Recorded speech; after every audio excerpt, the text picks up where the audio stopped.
Hey, hi, my name is Kaoyun. I'm a PhD student at UC Berkeley, and today I am excited to talk about ASL STEM Wiki, which was my internship project at Microsoft Research with an amazing team. Hey, so American Sign Language is usually the primary and the preferred, the most accessible language for deaf and hard of hearing students, but then they face several barriers to STEM education. And one of the primary reasons is because there's not a lot of resources for STEM, like scientific textbooks and documents that are in American Sign Language. And another difficulty is that because ASL is a relatively nascent language, then for a lot of technical concepts that are relatively new, they don't have a standardized sign for that or a widely adopted sign for that. So to sort of address this in our work, our first contribution is that we collected a new data set of continuous ASL articles in STEM. And we also provide a paper that includes some analysis about our data set and some use cases that we suggest that are informed by the unique characteristics of ASL STEM Wiki. And one of the use cases is a new task we call automatic sign suggestions. So we provide a deeper dive into that particular use case, some initial models, and then evidence that self-supervised learning can help with modeling signs. Great. So our data set is presented in this interface where on the right, you can see the Wikipedia article of a STEM topic. And then by clicking each sentence, you can look at the ASL interpretation of that particular sentence. And our data set covers 254 Wikipedia articles on various topics about STEM. And we have over 300 videos of hours of videos of ASL that have been collected from certified interpreters. And we also released this with 5 suggested use cases for AI research that can help the deaf community.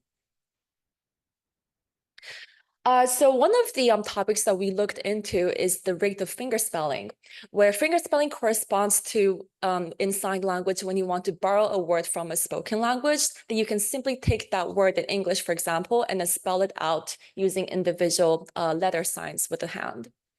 And there's prior work that has shown that in ASL production, around 6.4% of produced signs refer to fingerspelling. But then in our dataset, ASL STEM Wiki, according to our estimate, there's around 31% of the signs that are corresponding to fingerspelling. So we looked a little bit more into those fingerspelled words, and we find that the majority of them are STEM words, so like technical words that have been fingerspelled. And this manifests because when interpreters don't really know the appropriate ASL sign for a technical term, they resort to fingerspelling it.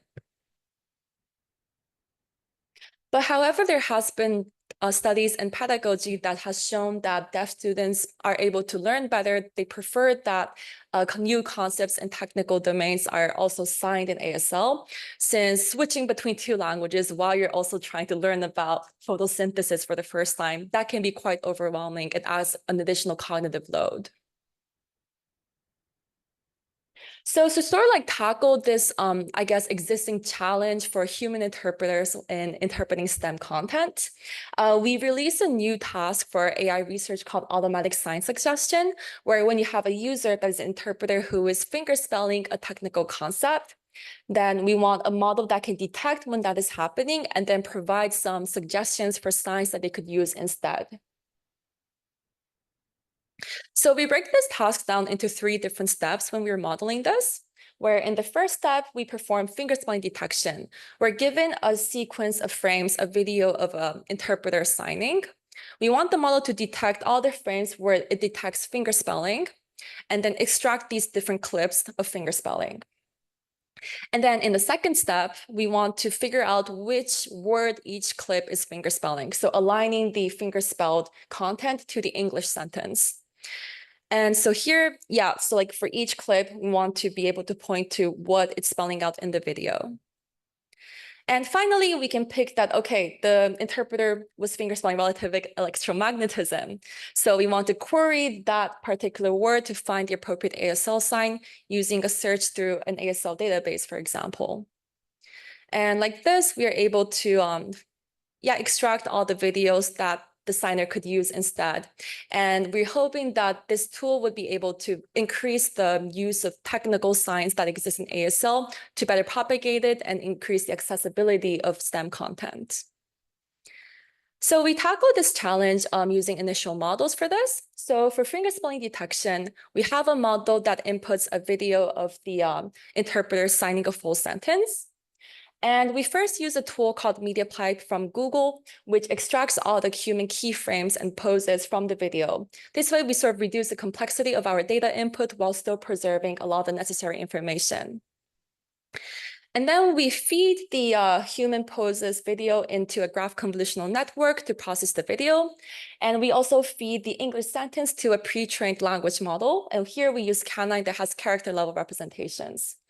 And then we concatenate the two video and the text representations for our learning tasks.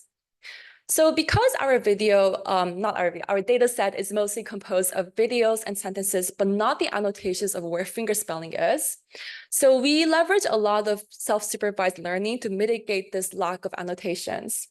So for this, we looked at two different contrastive learning pre-training tasks, where in the first task, we have a model and we give it two different videos. And then the model has to predict whether the two videos come from the same video, or if the first video appears before the second video or vice versa. And so this is like to sort of motivate the model to learn some temporal representations between each frame. And in our second contrastive learning task, we have a model that takes in a video as well as two English sentences. And we want the model to be able to learn some cross-lingual associations between the two languages. So here the model has to predict whether the content in the video matches the first sentence or the second sentence. So after this contrastive learning step, we also annotated around 500 sentences with the fingerspelling detection annotations. So we also fine-tune on that data. And so once we perform this, the model is able to provide some detection probabilities for each frame in the video, where it outputs one if it recognizes fingerspelling in that particular frame. Then for fingerspelling alignment, where let's say we have found like 3 different clips for this sentence that has fingerspelling, we use a heuristic approach to perform alignment, where we rely on the intuition that most English fingerspelled words are words that are infrequent in English, since otherwise the sign for ASL is usually known. So for this heuristic approach, we simply take the frequency of each word in the English sentence, and then we pick the top N, so if we have N clips, the N words that are the most infrequent, and then we just align them in the same order as the ASL clip that has been detected. So finally, for our detection model, both of our models, with or without pre-training, is able to do better than random in terms of the intersection over union score of the detection. And we're also able to see that there's a significant improvement in the model accuracy once we do this self-supervised learning step. And because for a lot of tasks in sign language, it's a very low resource setting, we would love to see more works that explore ways to leverage unannotated data. And for alignment, we also are able to see that even our simple heuristic model is still able to do something that's better than random. So we hope that with these initial models that we're also releasing with our data set, this can encourage researchers to sort of, try to beat those initial models and provide tools that can help STEM students. So to conclude, we first introduced a new data set that can support deaf and hard of hearing students in STEM and provides a bilingual resource for them to learn about STEM concepts in English and American Sign Language. And because we also noticed that there's a high rate of fingerspelling, which sort of impedes the accessibility of these ASL STEM content for students, we choose and propose a new task called automatic sign suggestion for AI models to tackle this.